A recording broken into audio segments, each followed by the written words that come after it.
Hello everyone. The topic for the week is recommendations or the measures announced by Monetary Policy Committee this week. I know it's a bit technical especially for those who do not have finance background. Let me try to make it as lucid as possible so that the layman can understand. So before getting into the highlights of the policy, let me give a brief background about what is MPC. MPC or Monetary Policy Committee was constituted by Government of India in October 2016, and the first meeting of the committee took place on 3rd and 4th of October 2016. So the committee will be headed by the Government of India. It will have 6 members, 3 from RBI and 3 from external, which was appointed by the Government of India. So the current 3 external members include Professor Dholakia from IIM Ahmedabad, Ms. Pami Dua from Delhi School of Economics, and a professor from Indian Statistical Institute. So it's basically a group of eminent economists in the committee. So the main objective of this committee, or the mandate given by the Government of India to this committee, is to maintain CPI inflation, or consumer price index inflation, at 4% level with a tolerance of plus or minus 2%. In other words, the inflation should remain between 2 and 6% till March 2021. So the other objective of this committee is to maintain price stability and come out with measures to boost economic growth. So the way how it is different from the previous scenario is, so now a committee will decide whether the interest rate or the repo rate has to go down or come, or to be keep it at the same level, or reduce the rate, or what we call as benchmark indices.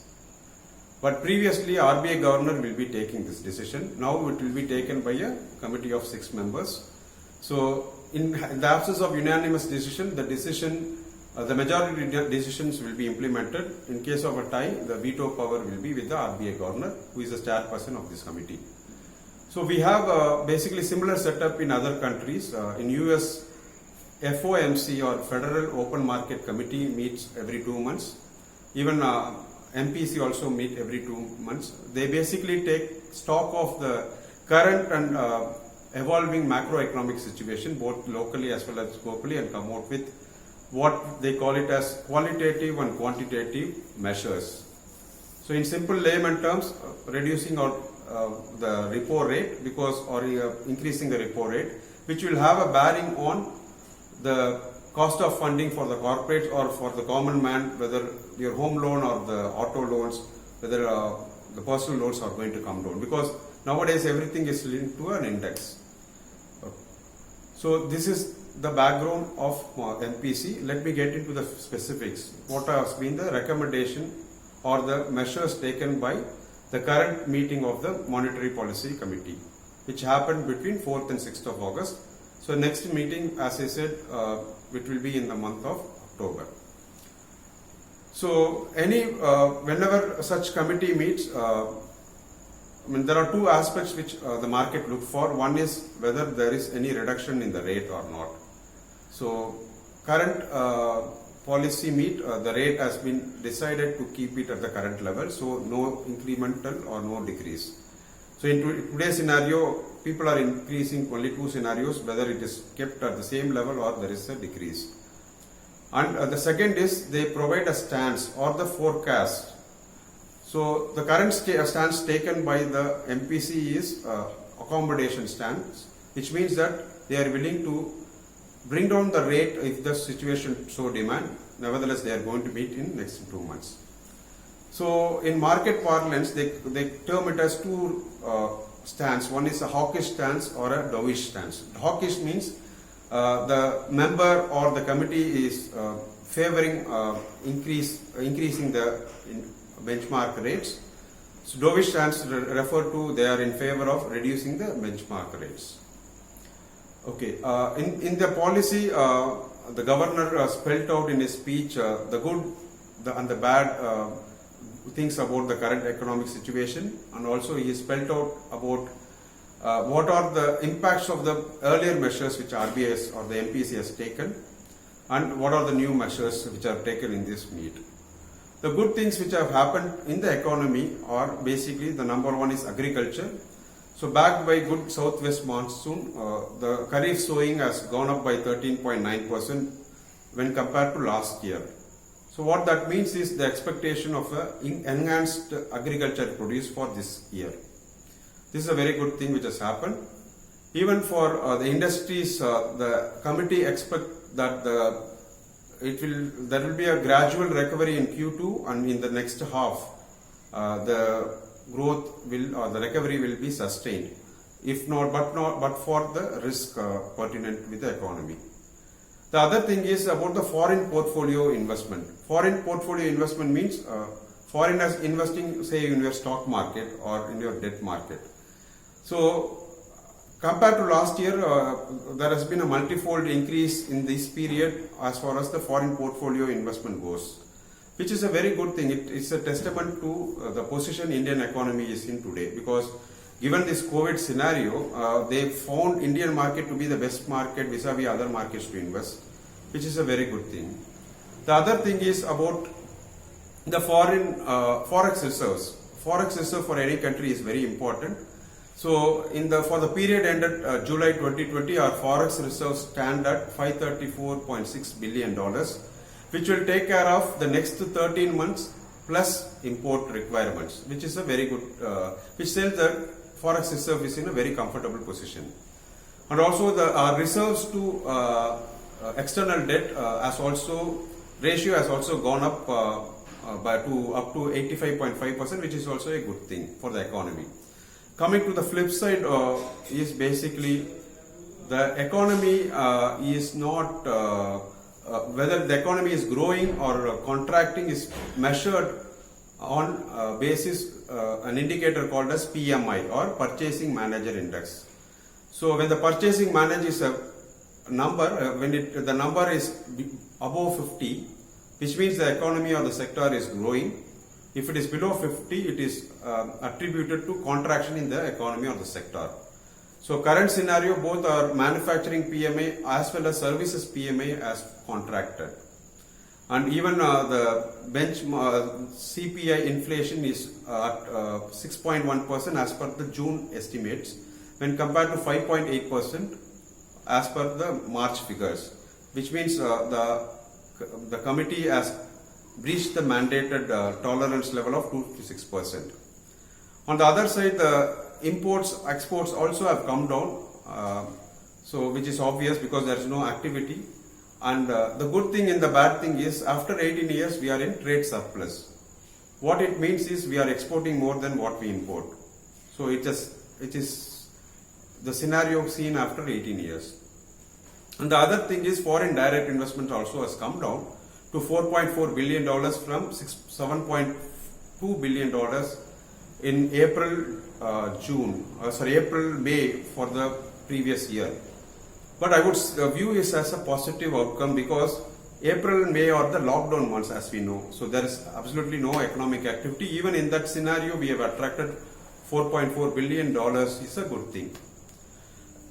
Then coming to the impacts of the measures which RBI has taken in the last few months, we know that in the month of March, April and May, RBI governor used to come to media as a few times to come out with stimulative measures.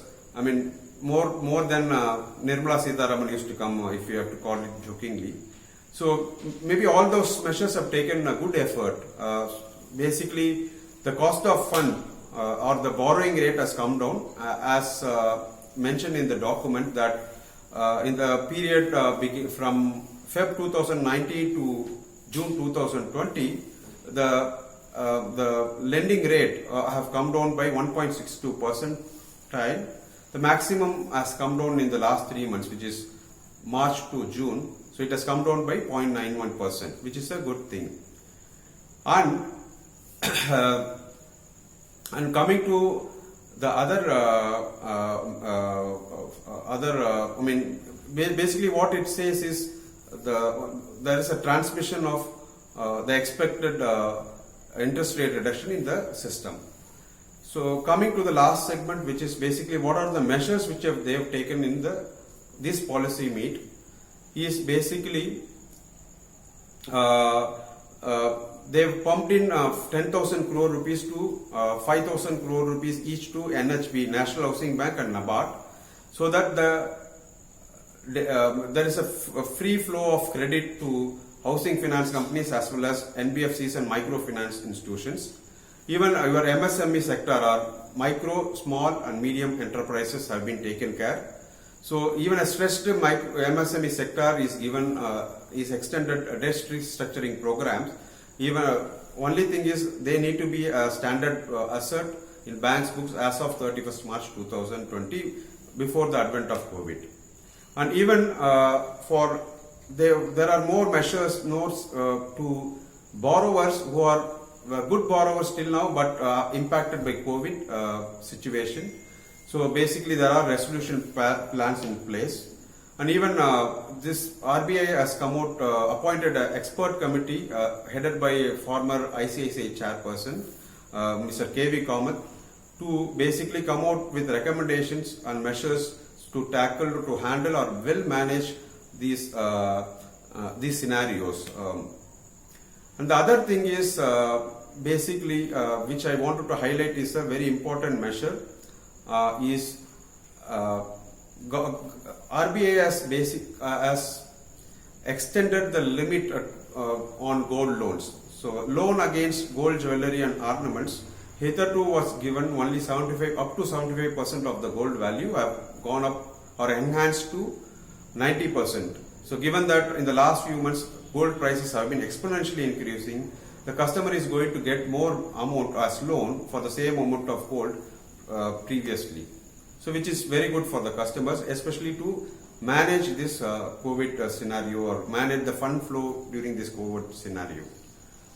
And the other thing is even the startups have been coming to the priority sector lending